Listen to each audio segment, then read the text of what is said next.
L'échec du vote des mentions de censure marque la fin de la saison parlementaire. Après cette séquence Benalla, les oppositions ont démontré leur incapacité à faire vaciller le gouvernement.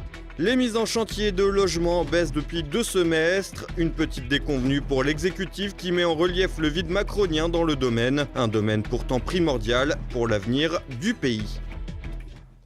Madame, Monsieur, bonsoir. Sans surprise, les motions de censure de la droite et de la gauche ont été rejetées à l'Assemblée nationale. Une manière de clore l'affaire Benalla et de montrer les limites de l'action des oppositions. Les députés peuvent partir en vacances. Voici le résultat du scrutin. Voici le résultat du scrutin. La majorité requise n'étant pas atteinte, la motion de censure n'est pas adoptée. Voilà pour la motion de censure de la droite. La majorité requise n'étant pas atteinte, la motion de censure n'est pas adoptée. Voilà pour la gauche. Les motions de censure échouent. Cet outil législatif permettant de désavouer l'exécutif par voie parlementaire en poussant le Premier ministre à la démission a été utilisé mardi 31 juillet par la droite et par la gauche. Celle des élus Les Républicains échoue en dépit du vote favorable apporté par les Insoumis, les communistes et les non-inscrits, parmi lesquels le Front National. Un échec large, puisqu'il aurait fallu la majorité absolue des sièges pour que le Premier ministre remette sa démission, soit 289 votes favorables. La motion de droite en aura recueilli 143. L'exécutif a immédiatement dénoncé une collusion entre la droite parlementaire et les formations considérées comme extrêmes. Vous qui prétendez vous combattre, vous voilà désormais prêt à voter un texte analogue au nom de 2 espoirs communs. Votre premier espoir, je l'ai dit, c'est d'atteindre le chef de l'État à travers les comportements imputés à son collaborateur. Et en filigrane, d'engager la responsabilité, non pas du gouvernement, mais du président de la République lui-même devant le Parlement. Pas très sport, les élus de droite ont de leur côté refusé de voter en faveur de la motion déposée par les socialo-communistes, à savoir M. Chassaigne pour le Parti communiste, Mme Rabault pour les socialistes et Jean-Luc Mélenchon. Seuls 2 courageux républicains ont voté pour cette motion, Éric Diard, élu des Bouches-du-Rhône, et Arnaud Viala, élu de l'Aveyron. De leur côté, les non-inscrits du Front National ont voté pour les 2 motions, comme l'avait annoncé Marine Le Pen. Les orateurs qui se sont succédés pour défendre les motions ont fait preuve de talents oratoires inégaux. Christian Jacob, pour les Républicains, est resté assez factuel sans réussir à incarner quoi que ce soit. Monsieur Benalla a participé à la cérémonie de panthéonisation de Simone Veil, aux festivités organisées en l'honneur de l'équipe de France de football à l'Élysée. Ah, la vie est belle à l'Élysée. En effet, difficile de s'opposer frontalement à un gouvernement quand, 1 an plus tôt, l'on n'a pas voté contre la confiance accordée à celui-ci. Le président du groupe communiste à l'Assemblée, André Chassaigne, a pour sa part su être plus lyrique. Pour présenter cette motion de censure du gouvernement, une responsabilité que j'ai acceptée car les blés sont sous la grêle, fou qui fait le délicat. Que votre posture est contre-productive et se retournera contre ceux qui vous l'ont dicté. Méditez avec René Char. La lucidité est la blessure la plus rapprochée du soleil. Bien au contraire, chers collègues, votre soumission aveugle vous éloigne de toute lumière. Vous avez ouvert une plaie qui ne se refermera pas. Une salle, 2 ambiances donc, et de son côté, Mélenchon a fait du Mélenchon.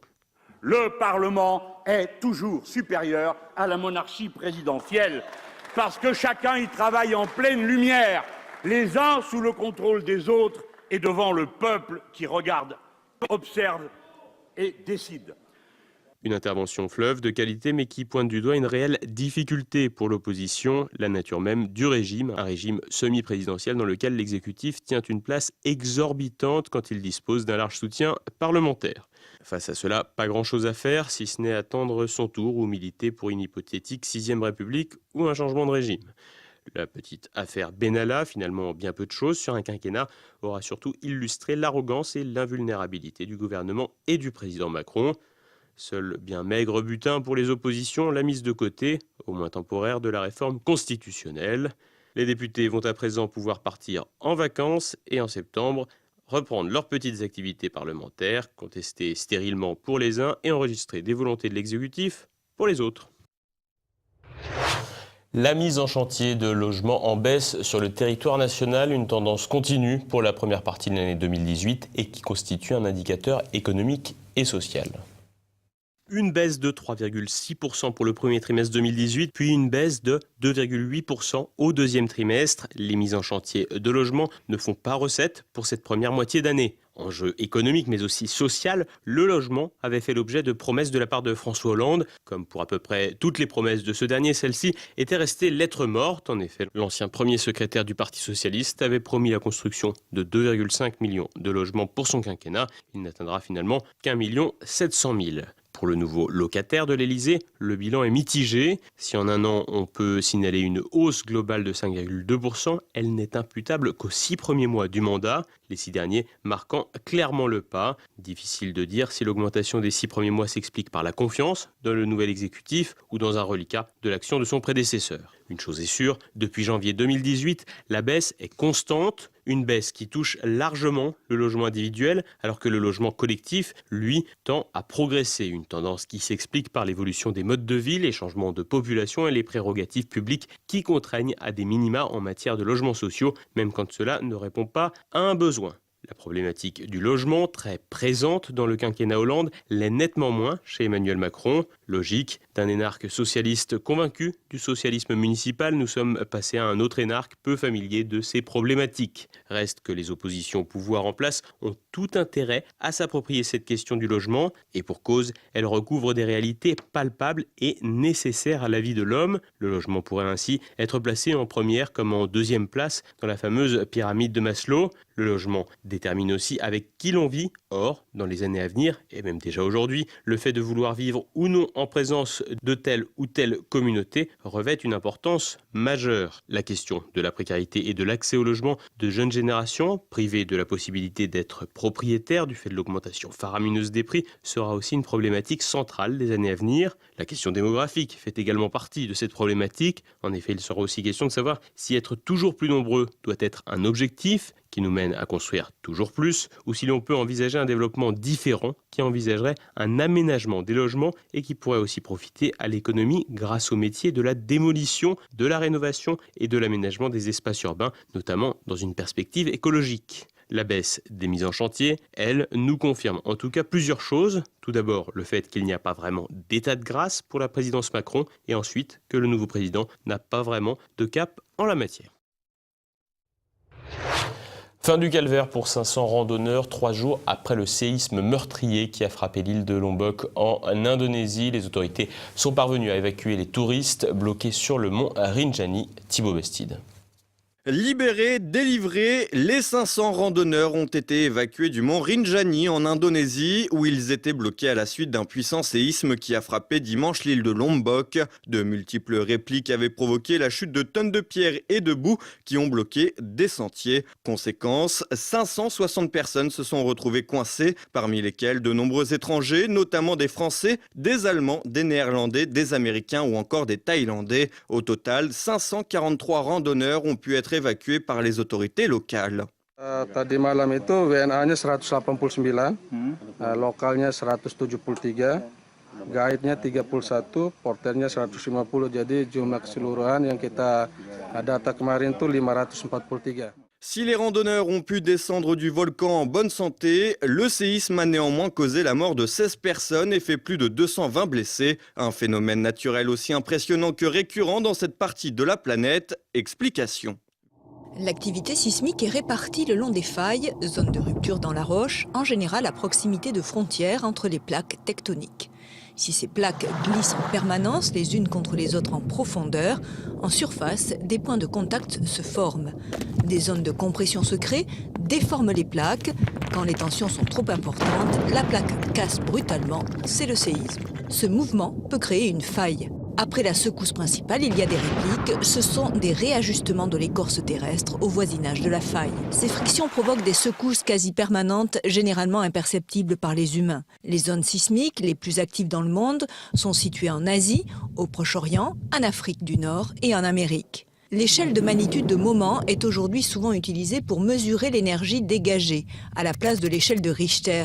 Théoriquement illimitée, elle n'a jamais dépassé 9,5 depuis 1960 au Chili. L'intensité indique les dommages du séisme en surface. Ils sont déterminés par l'échelle macrosismique européenne qui comporte 12 degrés. À 1, le séisme n'est pas ressenti. Le niveau 12 correspond à une modification totale du paysage. Par la suite, les phénomènes induits peuvent être entre autres des glissements de terrain, des avalanches ou des tsunamis. Et passons à présent à l'actualité en bref avec Thibaut Bastide. La limitation à 80 km/h, ça rapporte. Un mois après la mise en place de cette mesure controversée, les radars ont flashé beaucoup plus au cours du mois de juillet. En Haute-Loire, le nombre d'excès de vitesse a augmenté de 182% en un mois. Même constat dans le Var où le nombre de flashs a doublé. Selon l'association 40 millions d'automobilistes, à ce rythme, les flashs des radars pourraient rapporter 400 millions d'euros aux caisses de l'État. Laurent Fabius, décidément toujours responsable mais jamais coupable. L'ancien ministre des Affaires étrangères a été entendu comme témoin dans l'affaire sur les arrangements financiers du cimentier Lafarge avec des groupes terroristes en Syrie. Celui qui estimait il y a peu que les terroristes d'Al-Nosra faisaient du bon travail a affirmé au juge n'avoir rien su du maintien de l'entreprise en Syrie. Pour le moment, Lafarge a été mise en examen pour financement d'une entreprise terroriste et complicité de crimes contre l'humanité. 8 anciens cadres ou dirigeants du cimentier ont aussi été mis en examen pour financement d'une entreprise terroriste ou mise en danger de la vie d'autrui. Qui dit nouveau mois dit changement de tarif. À partir de ce mercredi 1er août, les tarifs réglementés du gaz appliqués par Engie ont augmenté en moyenne de 0,2% par rapport à juillet. En revanche, bonne nouvelle, les tarifs réglementés de vente d'électricité devraient reculer de 0,5% pour les particuliers, mais augmenter de 1,1% pour les petits professionnels.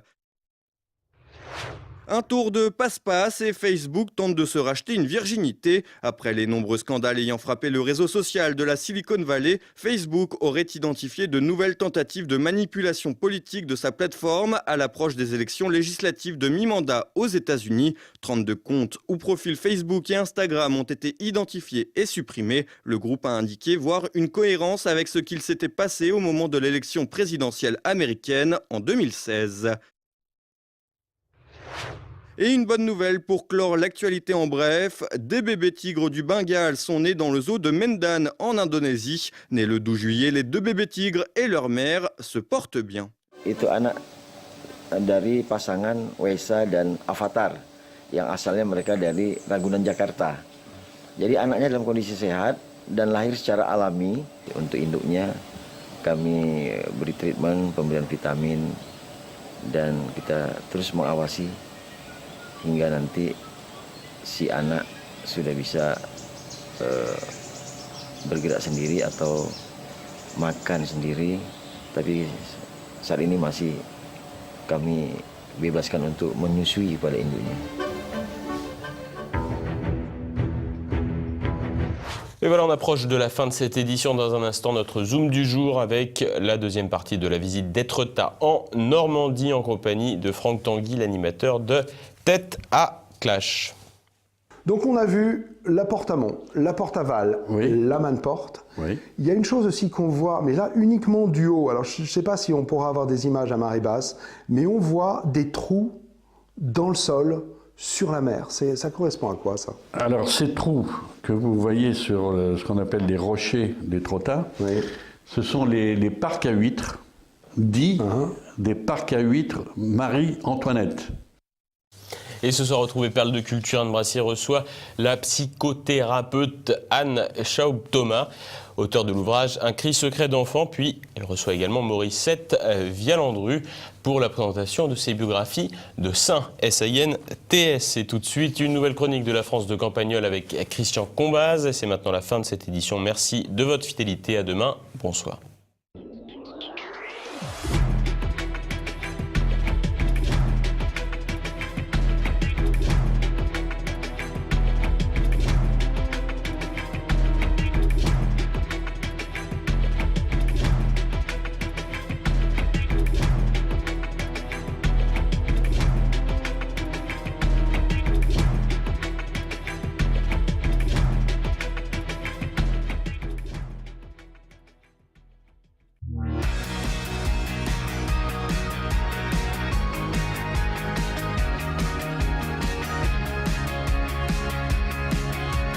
Chez les gens riches, il n'y a pas que des idiots et égoïstes qui réfléchissent pas. En tout cas, j'en connais un qui réfléchit tout le temps, qui lit énormément, qui a hérité de quoi négliger sa carrière de haut fonctionnaire, qui a une belle maison dans le sud et qui possède un grand chien assez rare, devenu la prunelle de ses yeux, comme il arrive souvent autour de 60 ans.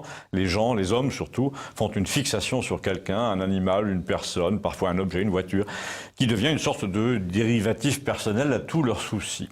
Or, figurez-vous qu'un jour que j'étais là en visite chez lui, entre deux arrivées de gendres, de petits-enfants piailleurs, de belles-sœurs qui se détestent au bord de la piscine entre les lauriers roses, voilà que le chien de monsieur se met à tousser. Il me dit, ça m'ennuie, il mange plus depuis hier, il s'est caché dans un coin ce matin comme s'il voulait mourir, j'ai rendez-vous avec le veto du village à 3 heures. Donc le repas a été évidemment un peu alourdi par les arrière-pensées, il m'a pas offert un deuxième café, il m'a laissé repartir vers mon propre village et j'ai suivi le reste par téléphone. Eh bien, sa vétérinaire de village, une femme intelligente, a bien vu que c'était grave, elle a pensé à un décollement de la plèvre, mais non, la situation semblait empirer, et à 6 heures, sur le conseil de cette femme, mon ami débarque avec son grand chien de 50 kilos dans une clinique de Montpellier, qui seule possédait les instruments nécessaires pour un diagnostic approfondi. Genre 7-8 vétérinaires débordés avec une voiture de luxe qui les attend sur le parking au soleil. Et là, me raconte-t-il, mon ami au téléphone, tu vois se déployer tout un système monstrueux de raquettes commerciales autour de l'inquiétude des gens. Tu es reçu par un personnel qui semble formé par des équipes marketing et dont la méthode est d'aviver ton inquiétude sans cesse au moyen d'un vocabulaire clinique absolument glacial, même si le chien n'est pas en danger de mort, pour te préparer à avaler la note qu'ils appellent un devis. Et le devis, en plus, est assorti de toutes sortes de papiers comme quoi tu ne les poursuivras pas si le chien vient à mourir. Le devis accumule les examens les plus acrobatiques, des trucs magnétiques, il prévoit 2 jours ou 3 jours de garde à la clinique, alors qu'en fait, visiblement, il s'agit d'une infection pulmonaire à traiter par une dose massive d'antibiotiques. Mais dans ces cas-là, tu ne vas pas dire non, 1200 € pour une pneumonie, c'est absurde. En tout cas, moi, je ne l'ai pas dit, me dit-il, je m'en fous, j'ai de quoi payer, mais dans ces cas-là, tu penses aux pauvres gens qui n'ont pas l'argent nécessaire, mais qui vont signer tous les papiers, qui vont payer en 3 fois pour s'entendre dire une fois sur 2 que leur chien est mort finalement, malgré les 4 jours d'observation à 90 € pièce. Eh bien, dernière nouvelle, là, tout de suite, me dit-il, on va opérer le chien pour lui enlever un abcès au poumon et la note s'élèvera à 3000 €, tu m'as bien entendu. On me prévient à toutes les étapes, mais on n'a pas l'air pressé et j'en viens à souhaiter d'être victime d'une escroquerie pourvu que mon chien reste en vie et c'est d'ailleurs le but du jeu. Tu comprends que tous ces crétins, et surtout leurs bailleurs de fonds, leurs banquiers, leurs commerciaux, sont allés prendre leurs recettes en Californie. Ils appliquent exactement le système américain. L'inquiétude du maître est évaluée dès le départ sur une échelle secrète. Ils accentuent la gravité éventuelle de la maladie du chien pour pouvoir réclamer un déploiement de soins ridicules. Ensuite, ils se protègent contre la moindre erreur d'appréciation. Et finalement, si le chien meurt, tu payes la note pendant 3 mois et puis tu payes même l'enlèvement du cadavre. Le tout avec des phrases toutes faites, des phrases de société, de pompes funèbres dans le genre « il est parti trop tôt », etc. Est-ce que vous voulez garder le collier en souvenir? Ça, j'ai déjà entendu ça une fois, me dit-il. J'ai l'impression, et là c'est moi qui parle, que ce genre de mésaventure se répand tellement en ce moment que ce billet pourrait se répandre aussi. Allez savoir. En tout cas, si ça vous rappelle quelque chose, faites passer, ça s'appelle Campagnol TVL et c'est sur YouTube.